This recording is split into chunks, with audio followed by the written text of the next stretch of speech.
Wow, ushatse watangira uvuga ngo congratulations to Naomi and Michael. Ese bimeze gute? Ese niki kijya mbere? Uyu munsi rero tuje kubabwira inkuru nziza cyangwa se inkuru y'ibyishimo ku muryango wa Michael ndetse na Miss Naomi, amagambo akomeye yuje urukundo, yuje amarangamutima, yakize ku mbuga nkoranyambaga ze n'ubundi ashimira Imana ko ari igitangaza. Ati se byagenze gute?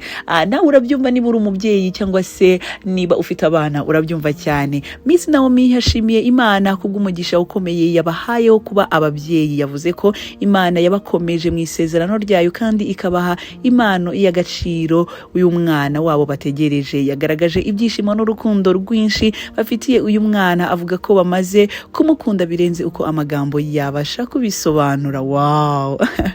Ni inkuru y'ibyishimo, gushimira Imana no kwakira umugisha mushya mu muryango. Ni ibintu yashyize ku mbuga nkoranyambaga ze, ubona ko yishimye cyane kandi n'abamukurikira bakomeje kugaragaza amarangamutima menshi cyane. N'amagambo rero yifashishije cyangwa se yagaragaje umukororombya avuga ngo our precious little rainbow, cyangwa se avuga ati n'umukororombya wacu. Afite wenda impamvu yabivuze gutyo cyangwa se afite impamvu yamwise gutyo uwo mwana. Rero n'amafoto agaragaza ko akuriwe ndetse bitegura kwibaruka umwana. Ese iyi nkuru wowe uyakiriye gute? Ese nawe biragushimishije? Niba hari icyo wabwira Naomi, reka tugende muri comment section.